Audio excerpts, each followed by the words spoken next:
Yo, what is going on, guys? Welcome back. It is MMA Jack. Today we are breaking down the UFC 307 main card. I'm going to give you guys some picks and predictions and spots that I think you could look at for betting. Last week we went Lucas Tracy on the picks. This week is going to be a lot better. I'm a lot more confident, and we got a pretty solid main card here to go over. So let's not waste any time. Let's get straight into the picks. First fight, kicking off the main card, Kevin Holland back to middleweight. He's going to be taking on Dolidze, and this is a tough one to pick. This really is, because I can see Kevin Holland outstriking him and knocking him out, because I think on the feet there's a pretty big striking differential. I think Holland's a lot better at striking. But I can also see Dolidze just using his size and totally overwhelming Holland, like we saw in the Vettori fight or the Brunson fight. When he's at middleweight, and his grappling defense isn't even very good to begin with, but especially when he's at middleweight, he can just get outsized by these guys, and they could just hold him up in the clinch and do bad things to him. So I'm a little bit worried for Kevin on that one. But at the same time, Dolidze has never really done anything special in my eyes.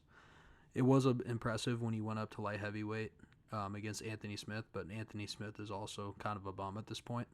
And he actually did pretty well in the grappling with Anthony Smith in their fight.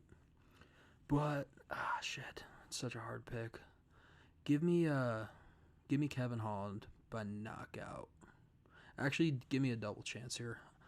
Take Dolidze by decision or Kevin Holland by knockout, because I think those are the two viable options for this fight. All right, let's get straight into the next one. This one should be quick. Kayla Harrison, Ketlen Vieira. Ketlen has a chance.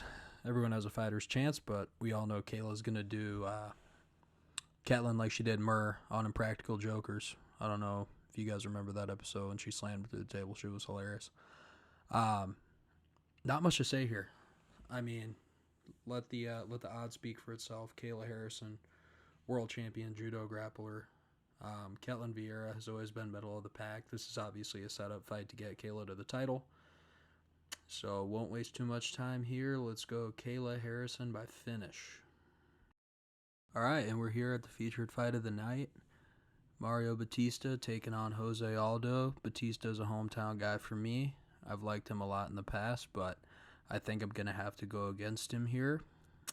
Reason being, I've never seen Bautista do anything super impressive.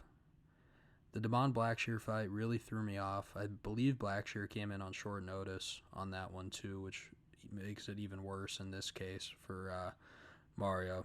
And Jose looked amazing coming back against Jonathan Martinez. I thought he'd be, a little bit sloppy because he went over and did boxing for a little bit and had that little retirement. But he looked amazing. He was ripping that body. Combos were on point. That knee up the middle was money every single time. And I don't know about you guys, but I kind of equate Mario Bautista and Jonathan Martinez as like the same person sometimes. Like I feel like they're very similar levels of fighters. So here, after seeing what Jose did and also his takedown defense, I mean, I think Merab shot 16 takedowns on him and he defended every single one. So even if Bautista is better in the wrestling, which he probably is, than Aldo, I don't think he's better than Merab. And I think Aldo clears him on the feet. Batista's a good striker, don't get me wrong. But, I mean, it's Jose Aldo, come on. So when I saw that he was an underdog here, I'm like, shit, maybe Vegas knows something that we don't. But as of now, I'm sticking with Aldo. Bautista definitely has a chance. Don't be surprised if he gets it done. But I don't know, man. In my head, all the signs are pointing towards Aldo. Maybe we could see him get up in the rankings, fight someone like Sandhagen, who's coming off a loss. Or maybe Rob Font or Dan Ige or someone, and get him even closer. Who knows? Maybe a second title run for Aldo is incoming. But I don't know. He looked amazing, and even though he's old, you can never count him out. Like, it's Jose Aldo. So give me Aldo here. I don't think he's gonna finish him, but it'll probably be decision. But he could finish him. You never know. Those body shots are brutal. And Bautista seems to be a little bit open to him. I've been rewatching some of his fights recently. So, yeah. Great fight, though. Great fight. This is going to be a good one. Raquel Pennington. I'm just joshing, fellas. We'll do a small little breakdown, even though I really don't want to. Okay. Well, we got the worst championship fight in UFC history here. Coming out the winner, Raquel Pennington versus Juliana Peña, who actually has done something pretty cool, which was beating Amanda Nunes. That shocked me. I remember I was watching with all my buddies at our college house, and it was insane. I also remember a guy bet like $300,000 on Nunes or something. It popped up on the screen, and RIP to that dude. But yeah, I'm gonna go with Pennington here. I think she's a way better striker. It's not even close. If you guys remember, Peña literally it became a full-on meme on the internet with her running at Nunes and then Nunes dropping her. That was really embarrassing in the rematch. And I think her grappling's a little bit overrated. I think Nunes just didn't come into that fight prepared at all and kind of looked over her. I mean, can't even blame her. She was double champ, defended the belt a ridiculous amount of times in both weight classes. But yeah, I don't see many routes to victory here for Peña.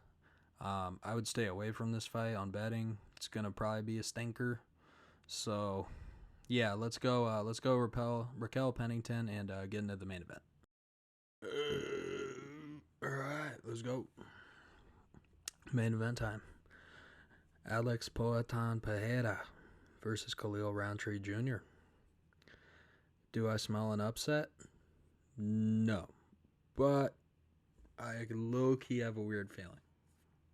I'm getting Strickland Adesanya vibes. I'm not saying that's what's going to happen, but I don't know. I just got a weird feeling. Let's be real. Alex Pereira is probably going to win this fight. Very, very high chance.